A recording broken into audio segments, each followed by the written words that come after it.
Well, thanks, Brian, and thanks, Fred, and thanks to Trina for organizing this session. This is a relatively constrained initial forum, and I hope we can break up and start talking one-on-one eventually. But just to introduce the subject of shale gas and sort of the environmental side, water side of it, in my line of work, what I basically do is design and implement R&D strategies. What we see here is an opportunity with shale gas to actually put together a coherent university-wide strategy. And I think this has a lot to do with Fred's leadership and having this as a thrust area for the university, rather than letting everyone basically run off in separate directions, which has been the usual tendency. And that's a pretty good strategy, but this, I think, has a lot more potential to make us a real center of excellence in this whole area. So in the water and environmental side where I work, I'm always looking for opportunities and the sort of the introductions to generate an R&D strategy. And you really only do that if you can capture some money and then start building on that money and building on that capability, building on the partnerships. So I'll go through kind of a case study on what we were able to do here. We started out with sort of putting together a small team of us, including Mike and John Quaranta in Civil and Environmental, and some other folks, kind of getting our minds around what were the big environmental human health problems associated with shale gas. And we started, frankly, shopping this idea around to various of our legislators in the state government. And sure enough, when the Horizontal Well Control Act was passed in 2011, there was a block of money set aside for WVU, specifically the Water Institute, to study these very same things.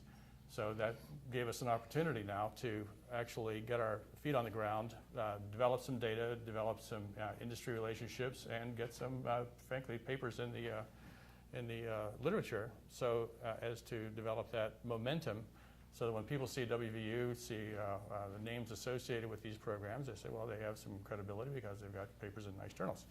So that's kind of the starting point, and you almost have to sit back and say, when you're starting a research strategy, there are a lot of aspirational things you can say about what we would like to do, but the real important thing is how do you get that initial seed money to start the momentum going, because if you don't have that, then you don't really go anywhere. So our money came through our DEP, and there were certainly some good people there we worked with, and they gave us an entree onto the well sites, so we were able to collect samples, had opportunities that a lot of researchers just don't have, because we had people with uniforms getting us on the well sites. So we were able to take water samples. Mike was able to collect air samples. John Quaranta was able to inspect a series of impoundments. So the three key areas that we were tasked with working on were water and waste stream characterization, human health aspects of the air emissions and air environment, and then the whole business of the impoundment and storage pit integrity. So that's what John Quaranta is working with. John just couldn't be here today. He's doing something else, but otherwise he would be at the panel. So we were given something like 7 months to do this and turn in a report to the legislature so that they could incorporate our recommendations into the next round of regs that followed upon the initial Horizontal Well Control Act. And what we found was that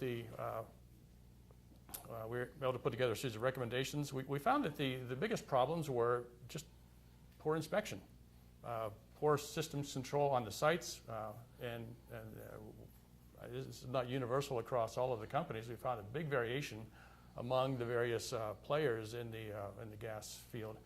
And some of them were doing reasonably good jobs, and some of them just weren't. We found, in case of John Quaranta's work on impoundments, the 16 impoundments that he looked at, and John is a geotechnical liner specialist, he found something like 13 out of 16 had serious either installation flaws or design flaws. Cracks in berms. In some cases, you would have a sheep's foot roller compacting the dike itself, followed by a vibratory roller, which creates a shear plane, and then you put the next layer of dirt on top of that. Why? We could not understand. Anyways, we pointed these shortcomings out to the director of DEP, Randy Huffman, and he said, well, geez, we need some training. So John went down and put on some training for the inspectors so they could know what to look for. So positive things happen, and some of the other recommendations that we came up with were the fact that when we looked at the liquid waste, it became very clear before very long that the quality of the flowback water and the produced water deteriorated very dramatically from the initial rejection water in day one of the flowback cycle. Everything went up. So all the salts concentrations went up almost to saturation levels in some cases. Some of the salts, we were seeing TDS concentrations up in the 280,000 milligram per liter range, which is 28% solid, and yes, this was still liquid water. We also found that the organic compounds increased very dramatically. In some cases, way over drinking water limits. Things like benzene, where we were seeing in some cases 1,000 micrograms per liter. The drinking water level is 5 micrograms per liter. Things like norms, and we were never able to get into the horizontal drill cuttings for one reason or another. Either the drill bit was stuck, and by the time we got back, DEP would announce that the well was complete. We couldn't access any samples, but nevertheless, even in the vertical sections, we were finding radioactivity levels that were well above, in the liquid fractions, well above drinking water standards. And the elements that we found that were most commonly above those levels were alpha, beta, but also radium-226, 228. And those are the ones that have drinking water standards associated with them. So those are the ones that we were finding were consistently hot. And also, just like the inorganics and the organics, concentrations kept going up through the flowback cycle. So what that tells you is that while the public obsession, if you, every day I read the newspaper on the subject or any blog on the subject of environmental hazard related to shale gas, everyone's focused on the injected frac fluid itself. They want to know what exactly is in that frac fluid. And these are minute quantities of very esoteric chemicals. But the concentrations are trivial compared to what comes back up out of the hole. And so even things like benzene, you're not allowed to use benzene without getting an exemption from the Safe Drinking Water Act UIC standard. So generally, companies don't use diesel fuel or anything containing benzene in their injected frac fluids anymore. Nevertheless, and we were looking at the frac fluid, the early returns from the wells in day 1, 2, 3, 4, et cetera. And we were finding almost, well, generally non-detect benzenes, but the benzenes would go up very dramatically through the flowback cycle, which tells you that the benzene was coming out of the formation, just like the salts, high salt concentrations, as well as, and we also looked at radioactivity norms in the flowback water and the precipitates coming out of flowback water, and they all similarly increased. So the take-home message here is it's not what goes down the hole and what comes back up the hole that's the issue. And then we started looking at the whole issue of where the exposure pathways lay. And I'll let Mike talk about the air pathway. But to a large extent, what we found was there are plenty of exposure pathways related to surface contamination, either bad liners on the impoundments, on-site leakage, and you hear about these in the paper every couple of weeks. We just had a couple of condensate tanks rupture on some Antero wells nearby in I think Harrison County recently. And in those cases, there was no secondary containment on the site. So when I say there was no secondary containment, the well pads themselves didn't have any liners underneath the well pads. They didn't have any berms. So if a tank ruptures, and these can be 4,000-gallon tanks, so they rupture, everything goes off into the Wild Blue Yonder, right into the local stream, or it seeps into shallow groundwater. And so the exposure pathways were contaminants leaving the site, getting into streams, seeping into shallow groundwater. And some of these shallow groundwater wells nearby, the local residences, are no more than 40 to 100 feet deep. And so it doesn't take much to get down into that shallow aquifer and contaminate it. And at that point, you've got a real problem if you're down gradient at that particular site. Dr. Donovan, Joe Donovan back there looked at some wells that had been installed around some of the sites as part of this project and didn't find anything particularly, actually didn't find any evidence of systematic contamination in the 2 wells that you looked at, Joe? Or two well pads with a series of satellite monitoring wells around them. So that was 2 out of several thousand. But So he didn't find anything particularly dramatic. We did see some cases where there was probably some surface leakage that was getting down into the wells. Oftentimes those are before the pits themselves were even completely full. So we think that there may have been some just leakage, bad truck coupling, sloppy handling on the site when the trucks were coming in to fill the impoundments.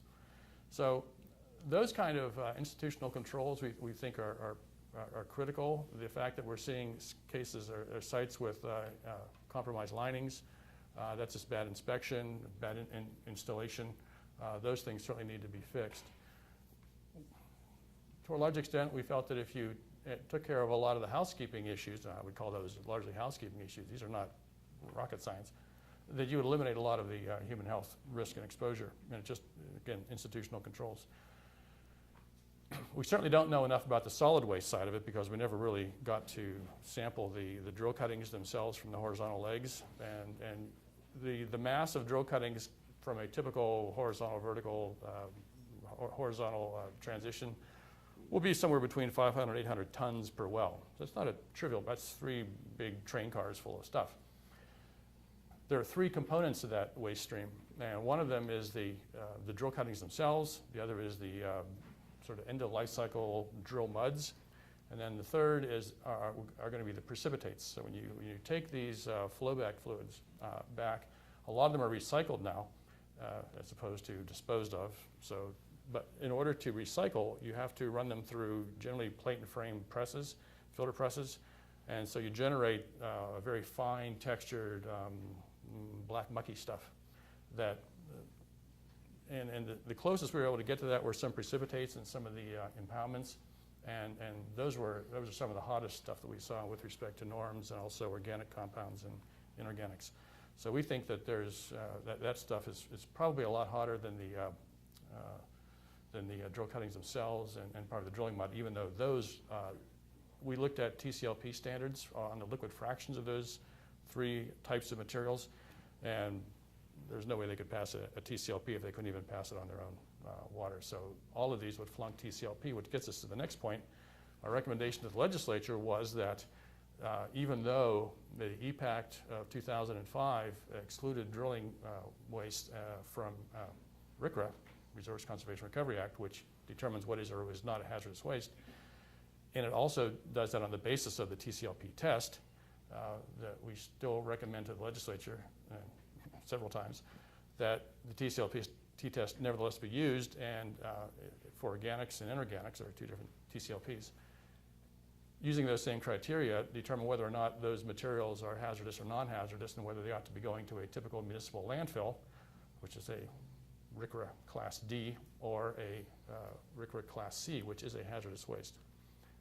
In general, these are not going to sites that are licensed and certified on the basis of RCRA Subtitle C. And that's got the solid waste authorities up in arms to some extent because they're obliged to take pretty high quantities of this stuff right now. So you can see where a lot of this goes right into policy, human health effects, and local community concerns. So that's kind of what we know so far. Yeah, I'll wrap it up. What do we need to know? We need to know a lot more about the exposure aspects on norms. So we're having this norm workshop with Ohio State on the 12th of May, and hope to basically educate ourselves to some extent on how to assess the risks on the norm aspect of it. Certainly we need to know more about the air aspects. Water treatment and disposal, that's a gigantic problem. Just taking the noxious compounds out of these materials and rendering them to the point where they can either be discharged to the environment or put to some other beneficial use, because eventually the recycle market that is consuming a lot of this flowback water right now isn't going to be around when the drilling cycle starts to slow down in an area. So I'll leave that alone. Thank you. Thanks, Paul. What I started with was really a request from the legislature to assess whether the setback distance they had come up with for these drill sites was sufficient. The setback distance is a distance to whatever is the most sensitive location somewhere around a drill site. And the legislature had come up with a compromised distance of 625 feet. So this was, you have to understand, science done by law. And of course, it looked like science done by law. Actually, when the DEP first started talking to us, I told them what I was going to tell them when the study was over, because you could see it coming.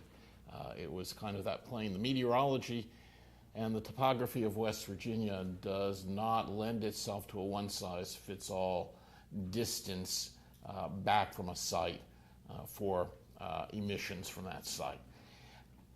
The other point in the setback distance was they were measuring the setback distance from the center of the well pad. Not everything happens at the center of the well pad. Things happen at much greater distances away. And in fact, a lot of what we saw happening was happening even at 625 feet back. So for example, when they were clearing the pad and had lots of heavy diesel equipment running around, the equipment was working at 625 feet back. So it was running right next to our sampling. When they set up a flare, the flare was 625 feet back from the center of the pad, and in fact, they set it up right next to our sampling equipment. And so it was not a one-size-fits-all, and I told them it was not going to be a one-size-fits-all solution. What I did end up recommending to the legislature, because they made a particular pointed request for me to come down and talk to them directly, was that they not consider setback distances at all. It wasn't going to work technically. That instead, if they were worried about sensitive locations, they should do what they were already doing, which is fence line monitoring. You monitor at the fence line of a chemical plant, for example. And in this case, you can monitor at the nearest sensitive location. And in addition to that, you can feed back that information in real time now. Our ability to do radio frequency transmission of lots of data, streaming data, has improved greatly over the last 10 years. And so it's now possible to get something that's low power, relatively low expense, but with a transmission distance line of sight of 14 or 15 miles. So it really is possible to do this in real time. And then I suggested to them what any good engineer, I think, would suggest, and that is you do quality control. If you're producing widgets on an assembly line, you have quality assurance inspections that go on every day, every moment, perhaps, of every day of what's going on in your production cycle. The same thing should be true of well sites. There should be quality control that's ongoing, preferably moment by moment, to see if there's trending one way or another. And of course, when we did monitoring in real time, we could see spikes, we could see peaks and valleys, we could see lots of changes going on, and then we could see also lots of stable periods. So that if you have this information, you may be able to stabilize the output, which in turn could actually save some of the product that you're trying to take out. And so that presents an engineering challenge first and foremost to us. And I think the engineering challenge there is one not just of health concern, but of just general product concern, so that an operation is well run and well maintained. You have this feedback information coming to the operators of the site from which they can control in real time and also learn for the next experience.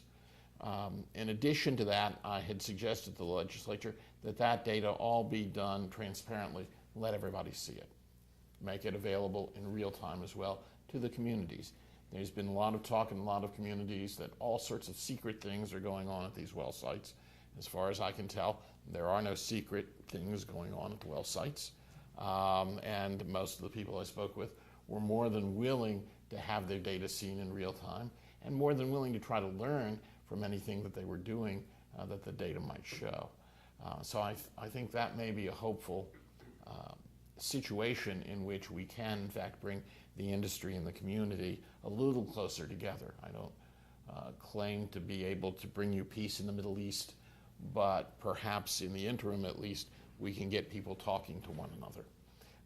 That's the first engineering challenge. The second engineering challenge is this. Everywhere I went and took air samples for volatile organics, I saw the BTEX compounds. BTEX, BTEX, are benzene, toluene, ethylbenzene, and the isomers of xylene. We always found those at all of the well sites, regardless of what was going on, including site preparation. This began to lead us to believe that at least some of the BTEX compounds were not coming from the drilling itself. They were coming from the equipment being used, which included a lot of diesel equipment. And that's good news for us because we're one of the major centers for diesel research.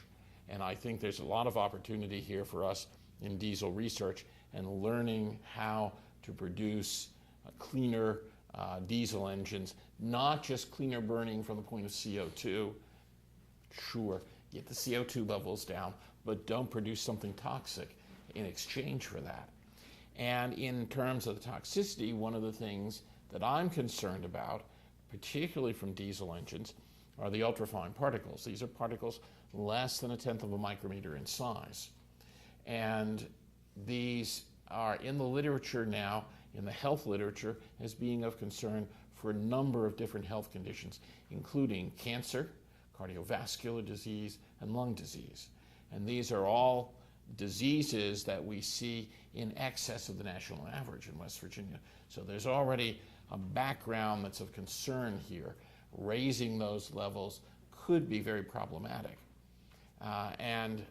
Diesels are very good at producing very tiny particles. The offshoot from that, however, is that these tiny particles and the health effects that they might cause are probably not going to be necessarily different from the health effects and the health problems that are caused by nanoparticles. The only difference between a nanoparticle and an ultrafine particle is that an ultrafine particle is something that's accidentally released. A nanoparticle is something that may be manufactured to be that size. They're both in the same size range, and they both likely have the same kind of health effects. So in studying ultrafine particles in the environment and studying populations that are exposed to ultrafine, we may in fact have a leg up on looking at nanotoxicology because we now have kind of our built-in population to study, hopefully not to the point that anybody's going to get sick, but we have to look at this now. So it is an engineering question in terms of the technology that produces these particles. It's a health question in terms of what are the health effects and how do you monitor for those kinds of things. And those are some of the important issues. We are also being approached by a number of fairly large universities. There's one or two, I think Harvard is one, if you've heard of them, about what do we know and what access do we have to this kind of operation, because it's not going on in downtown Boston. It's not going on in Cambridge. And they need to get out into the field, and they're Harvard, so they expect to be there, I guess. But I've been approached by them. I actually have been asked to come up and talk at Pitt next week about some of the fracking work I've done. I've actually done, in the past year, 14 different talks on hydrofracturing and air emission. So it seems to be a somewhat popular topic. I've done more talks on hydrofracturing than I think I've done on any other subject that I've ever dealt with in the past. So it's sort of interesting. And my own background actually is in silica exposure and in diesel exposure. And so I do have the background to take a look at this. In fact, studies that I did when I worked for NIOSH CDC were in the carcinogenicity of silica and the carcinogenicity of diesels, and they were used by, some of those studies' results were used by IARC to classify those two substances as carcinogens. So I've got kind of a history going back there, and this is a major area of interest. And also, if we're looking at ultrafines, we are in an area that the EPA has not yet regulated, but is going to be forced to regulate, I can almost assure you. The Europeans are beginning to regulate, and the EPA is lagging behind, and I don't think the EPA is going to be allowed to lag behind for very long. So we right now have the chance to get in the forefront of this and to be in the lead and to set the agenda for everybody.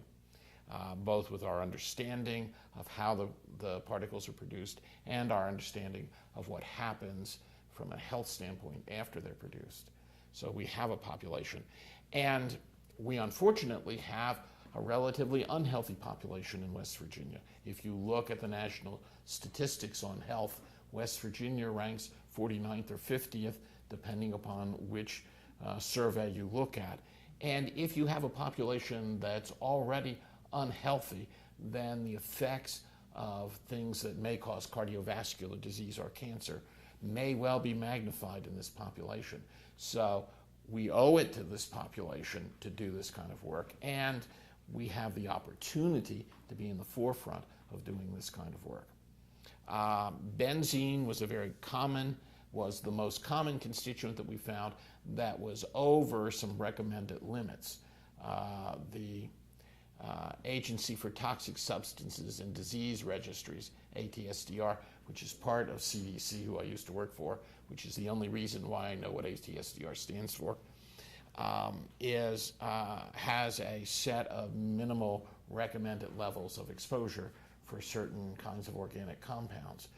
And the farther above those recommended levels you are, the higher the likelihood that you're going to see potentially bad health effects. We were at 28 times the minimum recommended level for chronic exposure for benzene. And benzene is also a carcinogen. And the minimum recommended level is for immunological effects, not for cancer. And so again, we have a chance to look at these kinds of things, a chance to collaborate within our university and even outside of our university at this. And I also take part in the Ohio State work. Yes. Well, thank you both, Mike and Paul.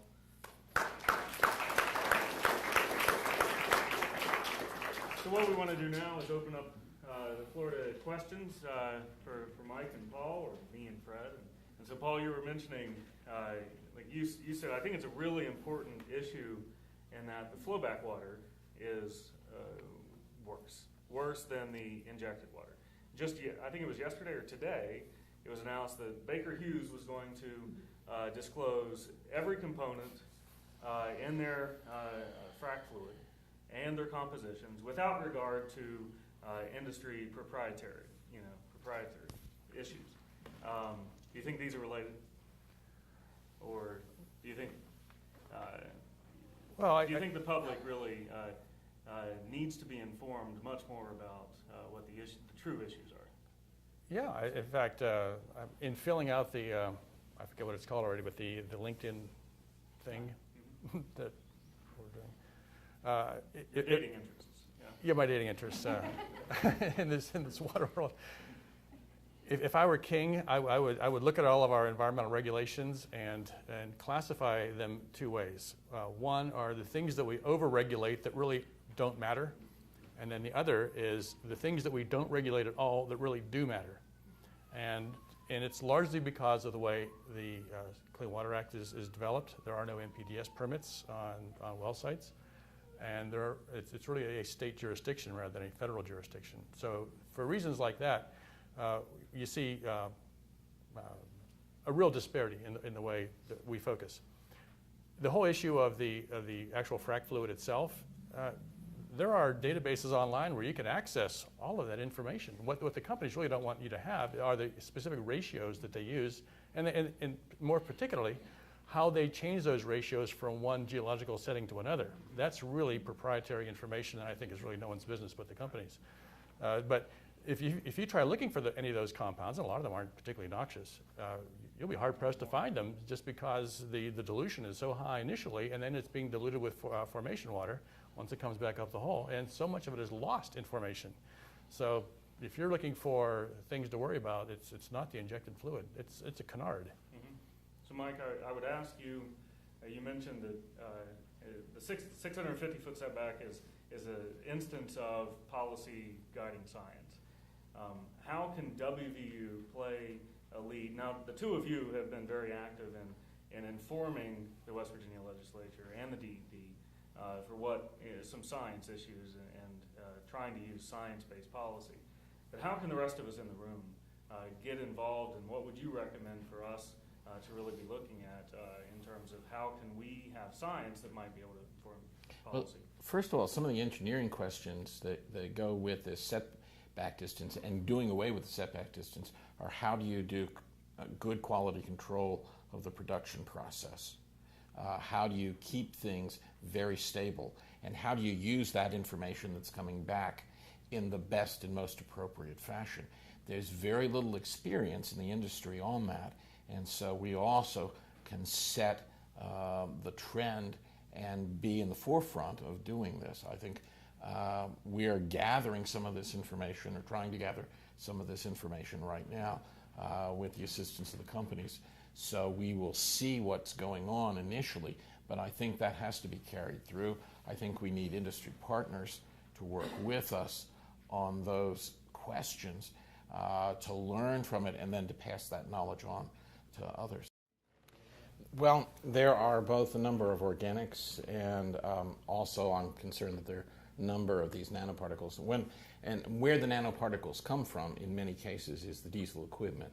When you have a frac going on, you have diesel train engine size motors that are running, and you may have 20 or 30 of these on a pad at a time going full tilt.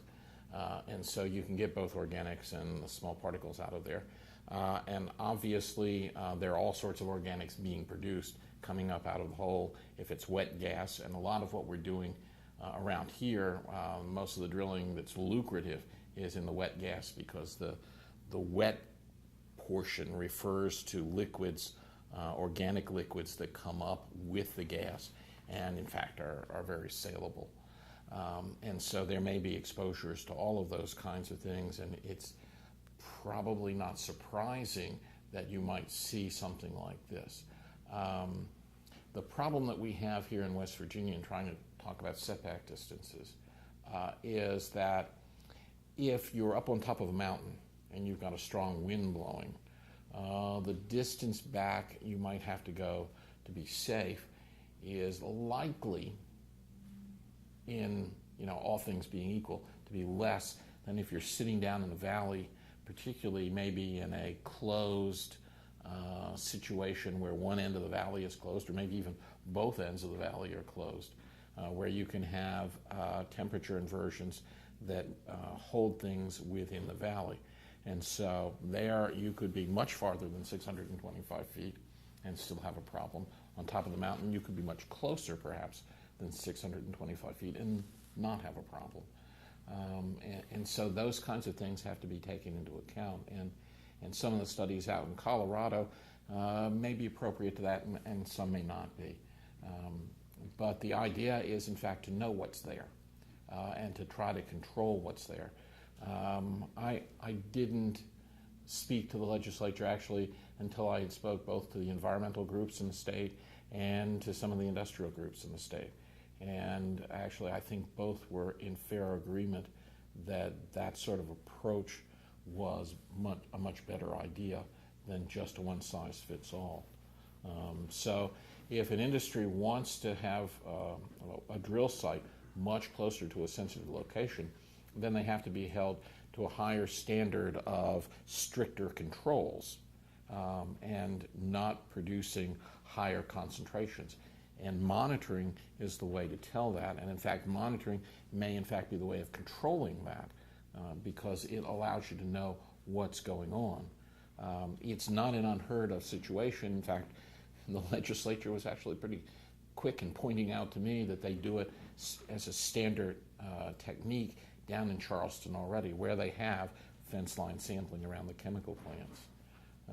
It's just a matter of really, in some cases, the fence line sampling does not go back to the control room. And here we're really emphasizing the point that you need to know what's going on and you need to control based on that knowledge. And you need to learn. And I'm hoping that we can help them do all of those things as a university here.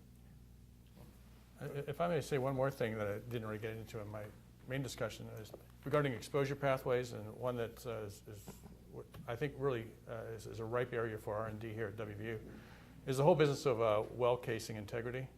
We had a workshop here just a month and a half ago, and it became very clear when it's almost an entirely industry crowd that came to this workshop, and they said that's their biggest problem. One industry representative said that of 17 batches of cement that they had spec'd out and brought onto a site, cement is critical. The formulation there's not just one cement. The formulation of the cement is critical to making a good seal against the borehole and the casing. All 17 cements were off spec when they showed up at the site, and whoever was delivering them just didn't give them the right cement. So this is a very tricky situation, because now you've got a production schedule to maintain. Do you send the truck back? How do you do a quick measurement on the cement? And you can see a lot of R&D opportunities shaping up here that would be of enormous interest to the industry. The other thing is testing borehole integrity prior to pressuring up the well for the hydrofrac to find out if you did get a good bond. So there are techniques for doing that, but in terms of testing them in this kind of setting, in geological setting, is something that really needs to be done. To me, that shallow leakage into shallow groundwater at the upper end of the casing stem is probably where a lot of the problems are coming from. That and surface leakage itself. This whole business of fluids coming up from 6,000 feet down and showing up at someone's well, I think is a very minor issue by comparison. Well, thank you both.